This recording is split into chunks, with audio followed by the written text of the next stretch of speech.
नमस्कार, आप देख रहे हैं एमपी एक्सप्रेस लाइव टीवी और मैं हूं हिंदू सिंह यादव।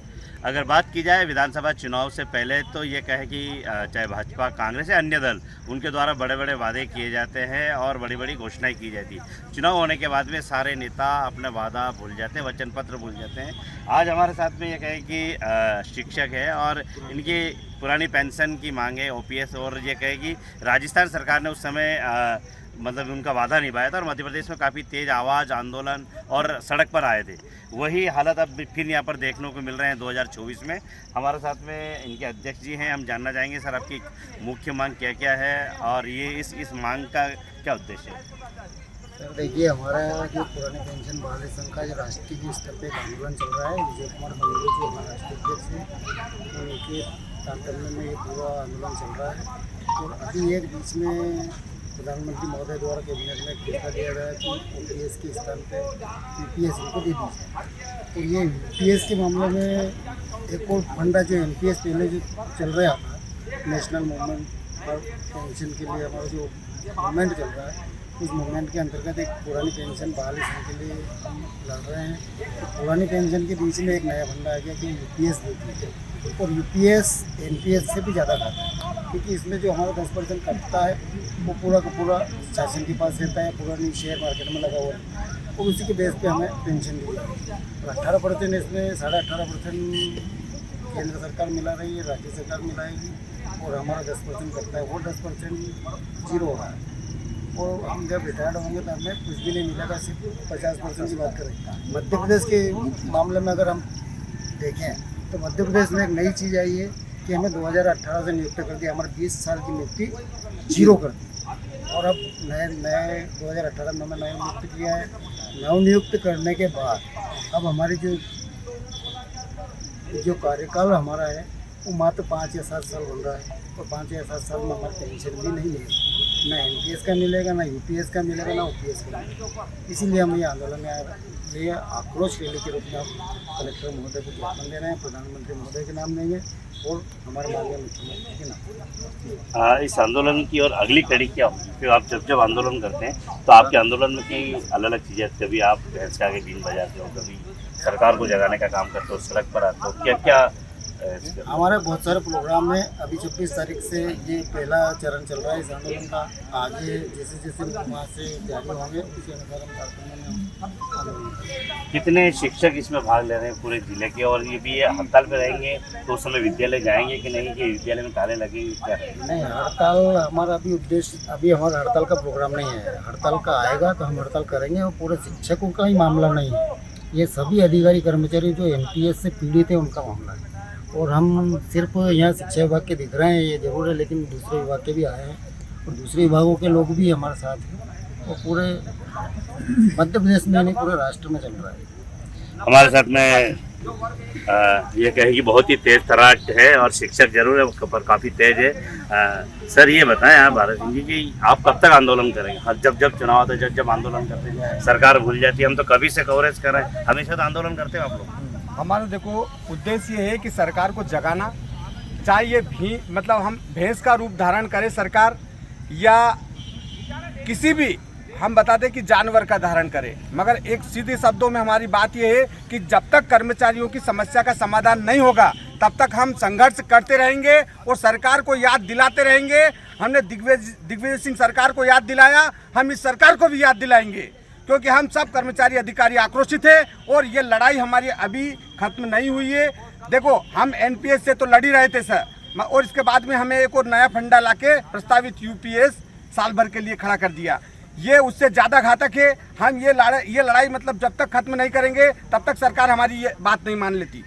अभी आपको वर्तमान में बता दें कि यूपी में केंद्र सरकार से मतलब इन्होंने हमें मध्य प्रदेश में बिल्कुल एक तरफ त्याग दिया कर्मचारी अधिकारियों को, मगर हमारा मैसेज बहुत अच्छा गया, हम बड़े खुश थे और हर से हमें, और हम ये लड़ाई बिल्कुल लड़ते रहेंगे जब तक खत्म नहीं होगी, तब तक सरकार हमारी मांग नहीं मानेगी। हमने अन्य सरकार को भी, पूर्व सरकार को भी मतलब दांते तले चने चबवाए हैं, तो इसको भी चबवाएंगे, चाहे भले कोई भी सरकार आए। हमारी मांग जायज़ है, ओल्ड पेंशन ये इसे लागू करे बस। और अगर जब तक मतलब हमारी ये मांग पूरी नहीं होगी हम रोड पे उतरते रहेंगे और लगातार सभी अधिकारी कर्मचारी अपने अपने ऑफिस में ताला लगाएंगे, तालाबंदी करेंगे जब जब हमारा राष्ट्रव्यापी मतलब जो भी वो होंगे आंदोलन। इसमें कितने विभाग के अधिकारी इसमें आपके संगठन में सम्मिलित थे और टोटल कितने हैं सर? हमारे इस मतलब जो है ओल्ड पेंशन के लिए जो लड़ रहे हैं एनओमओपीएस, तो इसमें क्या है सर कि सभी पेंशन पीड़ित हैं।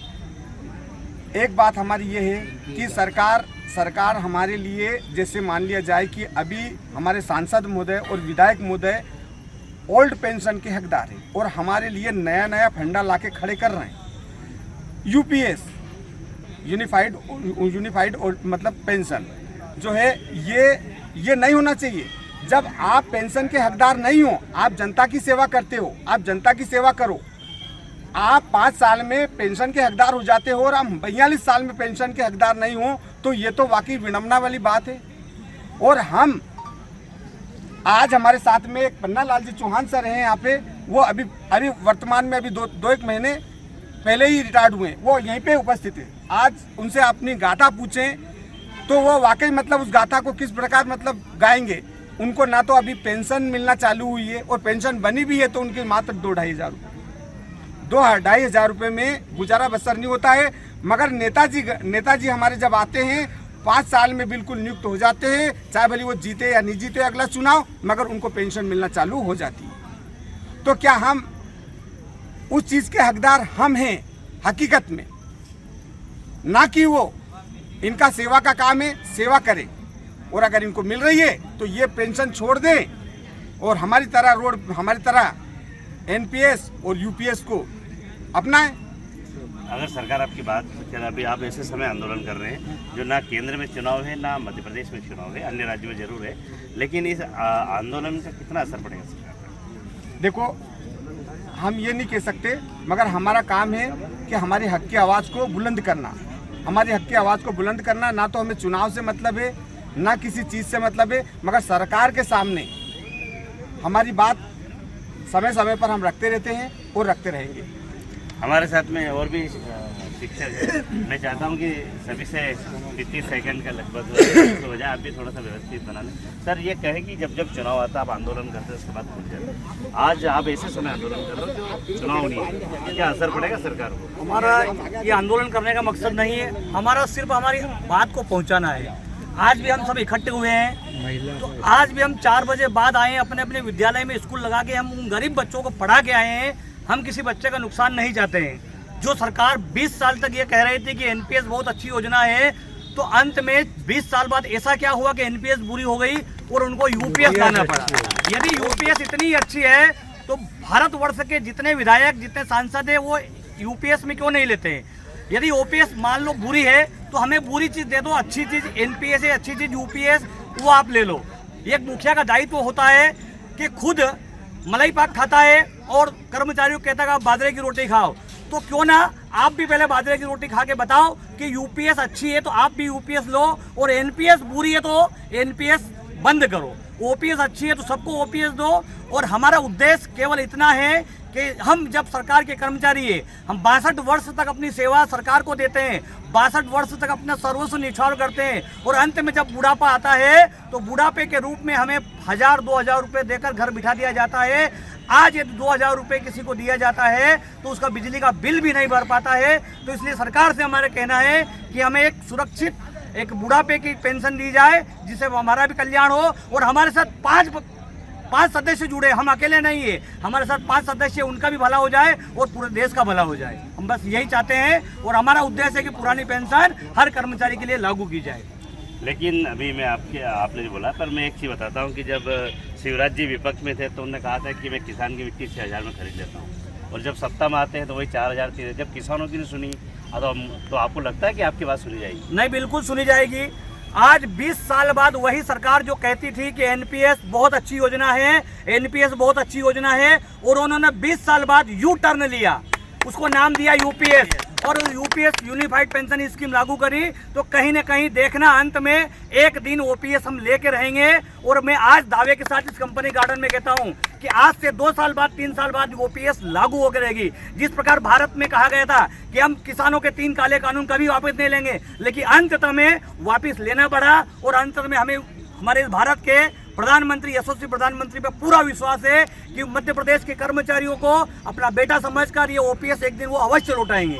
इसी आशा के साथ हम उनसे विनम्र अनुरोध करते हैं, विनम्र निवेदन करते हैं, और हम उनके हमारे कर्तव्य के प्रति बिल्कुल विमूढ़ नहीं होंगे। हम 4 बजे बाद यहाँ आ रहे हैं और हमारे विद्यालय का काम करके आ रहे हैं। तो हमें पूरी आशा है भारत के प्रधानमंत्री पर कि वो एक दिन हमको जरूर ओपीएस देंगे। हमारे साथ और भी सारे से जाना, अगर ये चीज़ें अगर नहीं आपकी मांगे नहीं मानी गई, अगर सरकार द्वारा और इस पर लंबा किया गया, तो लगता है आपके आने मतलब परिवार चलाने में भविष्य में कितनी समस्या आएगी?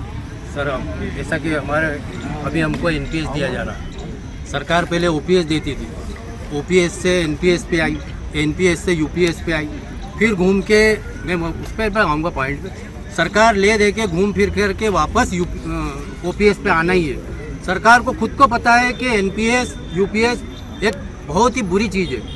अगर इतनी अच्छी है तो वो क्यों नहीं ले लेते यूपीएस? सबसे पहला तो मेरा ये प्रश्न है। फिर हमारे ओपीएस में हमको, आप भी पत्रकार महोदय हैं, आप भी जानकारी रखते हैं, हमारे परिवार का, हमारे भविष्य में हमें जो पेंशन मिलना चाहिए रिटायरमेंट के समय, वो अगर हमको नहीं मिलेगा तो हमारा बुढ़ापे में हमारा क्या होगा, हमारे बच्चों का क्या होगा? हम ना हमारा मेडिकल है और ना हमें कोई आयुष्मान कार्ड तो हमारा बनता ही नहीं है। तो हमारे बुढ़ापे की लाठी ओपीएस ही है, ना कि एनपीएस। इससे तो अच्छी एनपीएस थी।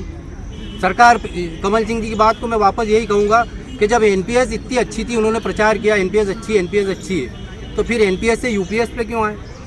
और अगर यूपीएस इतनी अच्छी है तो आप लोग ओपीएस छोड़ के यूपीएस ले लो। हमारा पैसा निजी कंपनियों में जा रहा है, शेयर मार्केट में जा रहा है, हमको हमारा पैसा ही अगर पूरा नहीं मिलेगा तो फिर हमारा ये पैसा जो कटता है किस काम का? तो हमारा एक ही लक्ष्य है, ओनली ओपीएस। ये थे हमारे साथ में मनोज कहें कि मनोज सर और अध्यक्ष जी और तमाम ये हैं हमारे साथ में पन्नालाल, और रिटायर होने के बाद में ये जैविक खेती भी बढ़िया करते हैं। सर, अभी मैं सुन रहा था, क्या क्या समस्या है? मेरे को ये समस्या है कि मैं 31 मई 2024 को रिटायर हुआ और मेरे खुद के पैसे निकालने के लिए मैं आए दिन बाबू के ऑफिसों के चक्कर काट रहा हूँ, कोई भी मेरी बात नहीं सुन रहा है।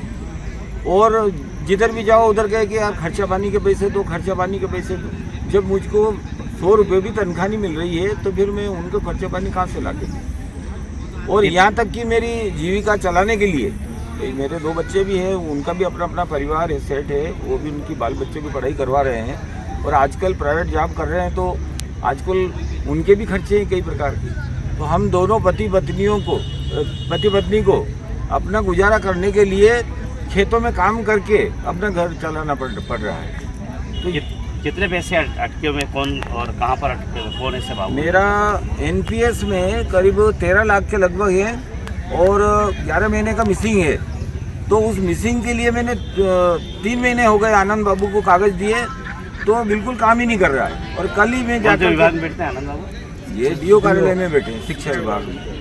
तो मैंने कल भी मैं थोड़ा नाराज़ होकर आया, मैंने कहा भैया आप जो है वो मेरे को बता दो, नहीं करना है तो ये बता दो मेरे को। फिर उन्होंने कहा कि भाई ये 7 महीने का तो मैंने कर दिया है अभी 3-4 दिन पहले, और मेरी ग्रेजुएटी जो है वो भी जो है अभी महीने भर पहले देने का बोला था उन्होंने 1 तारीख में, तो ये महीना पूरा निकाल दिया। और कल ही मैं ट्रेजरी में गया तो अपने जाजू बाबूजी बोले कि यार मेरे पास तो ग्रेजुएटी की कोई कागजात ही नहीं आए। मैं रोज इनके चक्कर दफ्तरों के चक्कर। आपने ये जिस तरीके से आप परेशान हो रही है अवगत कराया किसी वरिष्ठ अधिकारी को? बिल्कुल नहीं, बीओ साहब के वहाँ गया था मैं, तो उन्होंने कहा कि हमने हमारी तरफ का काम कर दिया, हो जाएगा तुम्हारे काम। अब यहाँ आके बोला मैंने, तो यहाँ बोलते हैं अपने ट्रेजरी में कि हमारे पास कोई बिल ही नहीं आया। अब मैं किन से जाके बताऊँ? शर्मा जी से भी मिला, मैं अपने बीओ साहब से मिला, वो बोलते हैं कि भाई लिखित में शिकायत दे दो। उस शिकायत का कोई समाधान तो होना ही नहीं है। तो ये समस्या है सर। ये थे हमारे साथ में पन्नालाल जी, सर, जिनको हम प्यार से आचार्य जी कहते हैं सब लोग, मतलब ये कहे कि जब इनकी नौकरी लगती है, नौकरी के बाद से संघर्ष करना, सरकार से मांगे मानना, फिर रिटायर होने के बाद में ऑफिसों के चक्कर खाना, और कहीं ना कहीं ऐसे जो वहाँ पर जो बाबू बैठे हैं वर्तमान समय में, जो बिगर पैसों से काम नहीं करते, फिर उनके दरवाजे के चक्कर खाना। हम मतलब जिस तरीके से आज ये लोग परेशान हैं, वास्तव में कहीं ना कहीं वरिष्ठ अधिकारियों को इनकी ओर ध्यान देना चाहिए, और ऐसे बाबू या अधिकारी जो भी हो उसके खिलाफ कठोर कार्रवाई करना चाहिए। अभी इनकी आक्रोश रैली निकलेगी, इसके बाद में कलेक्टर को ज्ञापन सौंपेंगे प्रधानमंत्री के नाम। और आप देखते रहिए MP एक्सप्रेस लाइव TV, इनसे जुड़ी हुई हर एक अपडेट हम आप तक पहुंचाते रहेंगे। हिंदू से